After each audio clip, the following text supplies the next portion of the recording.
अस्सलाम वालेकुम जी, कैसे हैं आप? उम्मीद करता हूँ खैरियत से होंगे। मेरा नाम मोहम्मद इसार रज़ा है और आप मेरा यूट्यूब चैनल देख रहे हैं। तो जी, जैसे कि आप जानते हैं, गवर्नमेंट कॉलेज यूनिवर्सिटी फैसलाबाद में BS फिफ्थ और BS फर्स्ट सेमेस्टर के एडमिशन जो है वो ओपन है और हम वीडियोस बना रहे हैं जिस यूनिवर्सिटी फैसलाबाद में एडमिशन के लिए अप्लाई करने वाले स्टूडेंट्स के लिए, जिसके मुताबिक हम उनको गाइड कर रहे हैं कि यूनिवर्सिटी में एडमिशन लेने के लिए क्या क्या प्रोसीजर है और क्या क्या चीज़ें जो है आपको कर लिए करना ज़रूरी है और कौन कौन सी चीज़ों से आपको अवॉइड करना है।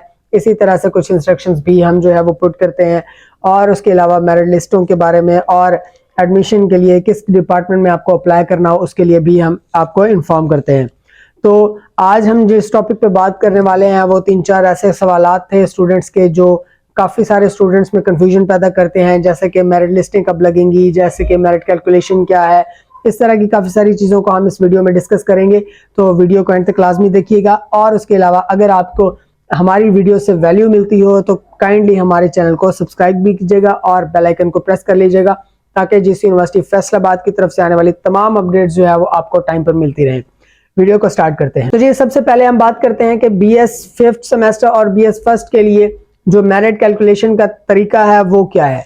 सबसे पहले तो मैं आपको बता दूं कि BS फिफ्थ और BS फर्स्ट के लिए मेरिट कैलकुलेशन का तरीका बहुत आसान है। BS फर्स्ट से स्टार्ट करते हैं कि BS फर्स्ट सेमेस्टर में आपको किसी भी किस्म के मेरिट फॉर्मूला की जरूरत नहीं होती। FSC के जो टोटल मार्क्स हैं या FA के जो टोटल मार्क्स हैं, ICS के या DAE के जो टोटल मार्क्स हैं वो आपके काउंट होते हैं। हाँ जी, सिर्फ और सिर्फ जो इंजीनियरिंग टेक्नोलॉजी प्रोग्राम्स हैं उनके लिए एक डिफरेंस है, या इलेक्ट्रिकल इंजीनियरिंग है उसके लिए एक डिफरेंस है कि आपके जो मार्क्स होते हैं एकेडमिक्स के वो 70% काउंट होते हैं। उसके अलावा जो आपके टेस्ट के मार्क्स होते हैं वो 30% वेटेज रखते हैं। बाकी तमाम डिपार्टमेंट्स जैसे LLB या BFA हो गया, बाकी मेडिकल के जो सब्जेक्ट्स हैं वो, और ये सारे डिपार्टमेंट्स जितने भी हैं उन सब के लिए आपके जो FSC के मार्क्स हैं वो टोटल काउंट होते हैं as a percentage, as a merit calculation, as an aggregate. इसी तरह से जो BS फिफ्थ है, BS फिफ्थ में थोड़ा सा ट्रिक है, वो ये है कि आपके टोटल मार्क्स प्लस आपका जो सब्जेक्ट है, जिस सब्जेक्ट में आपने BA किया है या BSc की है और उसके मुताबिक अगर आप आगे आना चाह रहे हैं, लाइक अगर आपने जोलॉजी में परसू करना है BS फिफ्थ सेमेस्टर में, तो उसके लिए अगर आपने BSc बॉटनी जोलॉजी केमिस्ट्री के प्रोग्राम के साथ कॉम्बिनेशन के साथ की है, तो उसमें आपके जो जोलॉजी के मार्क्स आपने पुट करने हैं प्लस वो, मतलब कि 800 मार्क्स प्लस 200 मार्क्स और फिर उनके जो वेटेज होगी उसके साथ आपने 1000 मार्क्स के साथ आपने जो है इसका एग्रीगेट निकालना होता है और आपका जो मेरिट है वो इस तरह से बनता है। उसके अलावा हम बात करेंगे, काफी सारे स्टूडेंट्स को ये कंफ्यूजन है कि मैट्रिक के मार्क्स की कितनी वेटेज चाहिए होती है। तो गवर्नमेंट कॉलेज यूनिवर्सिटी फैसलाबाद में मैट्रिक के मार्क्स कहीं पर भी एंटर नहीं होते। इनफैक्ट अगर आप BS फिफ्थ के लिए अप्लाई कर रहे हैं या MPhil या PhD के लिए अप्लाई कर रहे हैं तो सिर्फ और सिर्फ जिस डिपार्टमेंट में आप अप्लाई कर रहे हैं उसकी जो टर्मिनल डिग्री होगी, उससे जो पीछे वाली, राइट पीछे वाली जो डिग्री होगी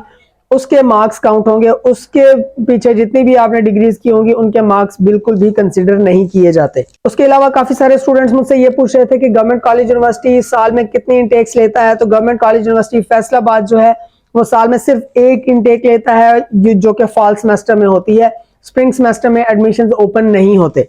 अगर कोई स्टूडेंट ऐसा है जिसकी सप्ली आ गई है, तो ये मैं बार बार पहले भी वीडियोस में बता चुका हूं कि अगर आपकी सप्ली आ गई है तो आप जिस यूनिवर्सिटी फैसलाबाद में होप सर्टिफिकेट या इन चीज़ों के ऊपर बिल्कुल भी अप्लाई नहीं कर सकते। आपको जब तक आपकी DMC या आपका रिजल्ट कार्ड जो है जब तक नहीं होगा आपके पास, आपका एडमिशन जो है वो कंसिडर नहीं होगा। तो आपका अगर मेरिट लिस्ट में नाम आ भी जाता है तो भी वो कैंसिल स्टैंड किया जाएगा। फर्दर मैं आपको बता दूं कि GC यूनिवर्सिटी फैसलाबाद किसी भी तरह के जो BS हो गया या BS फिफ्थ या MPhil PhD किसी भी सब्जेक्ट के वीकेंड प्रोग्राम्स जो है वो बिल्कुल भी इनटेक नहीं ले रही है। सिर्फ और सिर्फ रेगुलर बेसिस पे, जो कि वीक में 5 डेज क्लासेस होती हैं, वो मॉर्निंग हो, वो रेप्लिका हो, वो जैसा मर्जी प्रोग्राम हो, कोई भी जो है वो वीकेंड पर ऑफर नहीं हो रहा। उसके अलावा जी काफी सारे स्टूडेंट्स जिनका एज रिलैक्सेशन का इशू था, जैसे ही उन्होंने ऑनलाइन अप्लाई किया है उनका जो एप्लीकेशन फॉर्म डाउनलोड होता है उसके ऊपर एक जो स्क्रिप्ट है वो लिखी हुई है जिसमें ये लिखा है कि आपको एक एप्लीकेशन सबमिट करानी है अपने डिपार्टमेंट में ताकि आपका जो एडमिशन है वो कंसिडर किया जा सके। अगर आप वो एप्लीकेशन सबमिट नहीं कराते तो आपका एडमिशन कैंसिल स्टैंड होगा। लेकिन मैं उसके लिए आपको बता दूं कि वो एप्लीकेशन आपने अभी कहीं सबमिट नहीं करानी।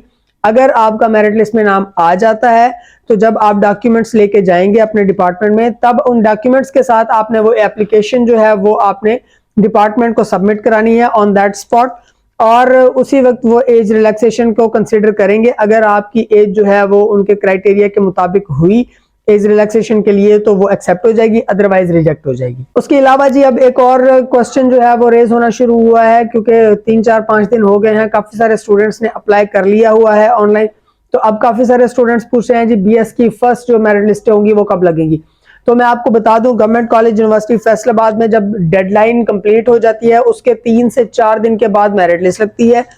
फर्दर अगर government college university Faisalabad date को एक्सटेंड नहीं करता 31 अक्टूबर के बाद, तो आपकी 3, 4 या 5 नवंबर तक मेरिट लिस्टें जो हैं वो लग जाएंगी। बट उसमें जो टेक्नोलॉजी प्रोग्राम्स हैं या बीएफए है उसकी मेरिट लिस्टें जो हैं वो नहीं लगेंगी, वो सेकंड मेरिट लिस्ट के साथ लगेंगी, क्योंकि इनका जो टेस्ट है वो पहले कंडक्ट होगा और फिर उसके बाद उसका रिजल्ट वगैरह आने के बाद 1 से 2 दिन के बाद जो है वो मेरिट लिस्टें आपकी अपलोड होंगी। लेकिन अगर गवर्नमेंट कॉलेज यूनिवर्सिटी फैसलाबाद में डेट्स जो है वो एक्सटेंड कर दी जाती हैं तो उसके साथ साथ जो टेक्नोलॉजी प्रोग्राम है और बीएफए है उनकी जो टेस्ट की जो डेट्स हैं वो भी एक्सटेंड होगी।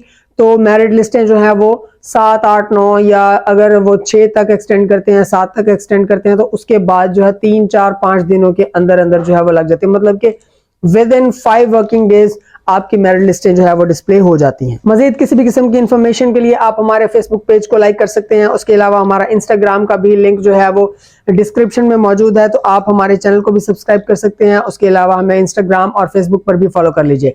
अपना ख्याल रखिएगा। अल्लाह हाफिज।